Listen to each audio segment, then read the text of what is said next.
Up with KREM begins now. Counties across Washington state face county evaluations tomorrow. The numbers say Spokane will probably go back to phase 2, but local leaders say we should stay in phase 3.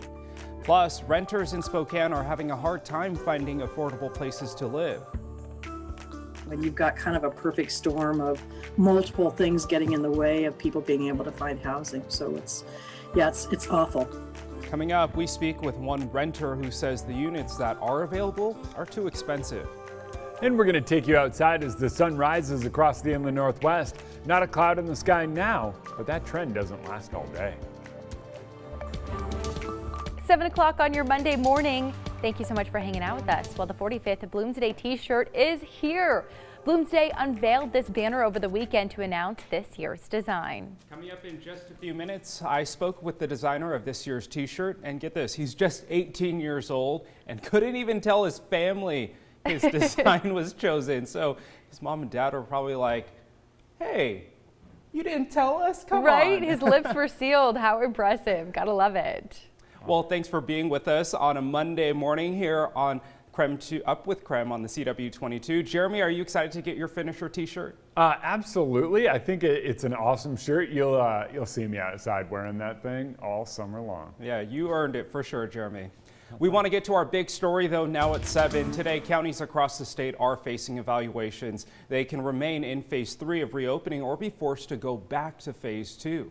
Well, currently Spokane is in danger of moving back into phases of the state's reopening plan. Now, right now, Spokane Regional Health District reported 299 COVID-19 cases per 100,000 people from April 11th to the 24th.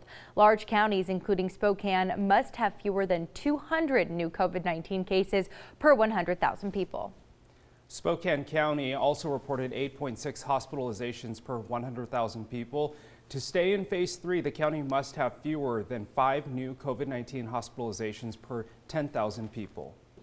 Now tomorrow, Washington Governor Jay Inslee will make an announcement on which counties will have to roll back a phase.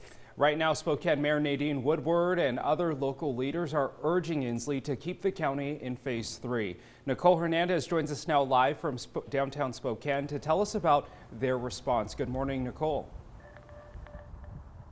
Yeah, good morning, Tim, Dana Marie. So right now I'm specifically in Kendall Yards, where obviously we have a lot of restaurants and shops here that would be affected by potentially moving back in phases. So the Downtown Spokane Partnership specifically sent out this letter, this statement to the governor's office before those evaluations happen. So I want to give you a closer look at exactly what this statement says. It says in part, quote, "The stance of the mayor and regional health directors to delay reverting to phase 2 is both reasonable and safe, while also recognizing the absolute need for our employees to care for their families by returning to gainful employment."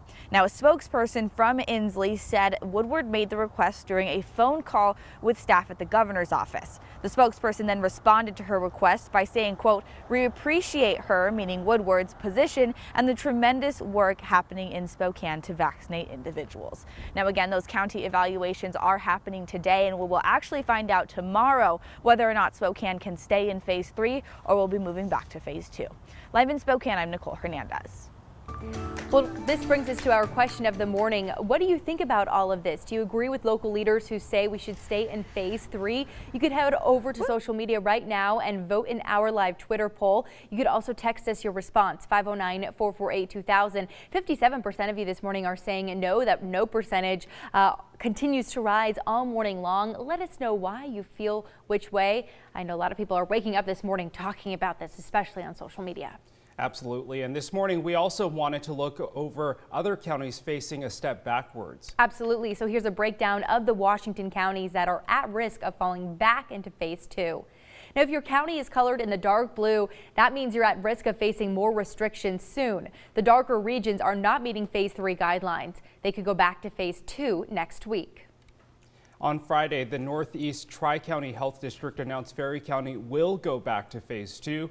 This comes after a super spreader event caused nearly 100 hospitalizations. You can read more about this right now on KREM.com. Just about 7:05 here. We want to get to meteorologist Jeremy Legoo. Jeremy, looks like the sunshine is shining bright today. Oh, it is shining bright. And if you're out in the sun, it does actually feel quite warm. We've got a bit of a breeze early on this morning. That's as we get those temperature differentials thanks to the sun coming up. We don't have any clouds, so things heat up at different speeds. Parking lots heat up fast with asphalt. You get in a grassy area, not as fast, so that causes a little bit of a breeze. We start to see that breeze early on. And our temperatures are hanging out right around 40, but we know the 6 o'clock hour is the coldest hour of the day. You find yourself in the sun, and it actually feels quite a bit warmer than the thermometer might suggest. 43 in both Coeur d'Alene and Sandpoint, 44 in Moses Lake, and 47 in Wenatchee this morning. We don't have any cloud coverage just yet, even as I look out to the west from the direction that the clouds will arrive. Not much. We are going to see those clouds build in though. By noon, I think we are under partly cloudy skies. By this afternoon, it is mostly cloudy skies. Nothing in the way of moisture for us here in the inland northwest. All of that stays well off to the north and well out to our west, so we don't get much this go round. Tomorrow we might squeeze a little out in the mountains, but for now, just know we're dry. Temperatures in the 40s this morning. By 9, I do think we're up near 50 degrees. By the time we get to noon, we're up near 60. And by this afternoon, temperatures top out in the mid 60s under mostly cloudy skies. Jeremy, thanks so much. Time for your morning rush now. Southwest Airlines announcing new nonstop flights out of Spokane to Orange County and Chicago. It'll be available June 6th. Now, the airline will also be resuming daily year-round flights to San Jose International Airport. That also begins on June 6th. Southwest now has 8 destinations out of Spokane, including Denver, Phoenix, and Sacramento. The Washington State Shake Alert System goes into effect tomorrow. The early warning system will send residents an alert on their mobile phones seconds before shaking from an earthquake reaches them. Now, this system isn't designed to predict when an earthquake will strike, but just give people valuable seconds to prepare. Washington has the second highest earthquake risk in the United States. And that's your Morning Rush. More news in less time. Let us know what's happening in your neighborhood by using the hashtag #UpWithKREM on social media.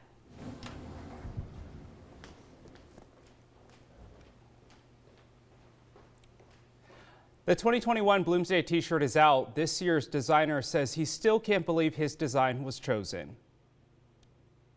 It's pretty surreal, man. I mean, I don't think I've still fully processed that part yet. I got to speak with this year's designer right after the announcement was made. Hear what inspired him coming up after the break. And coming up, we're talking with a wheelchair racer who has participated in 17 Bloomsday races. We're going to talk to him about how the virtual race compares to years in the past and how it's really inspired him to continue racing year after year.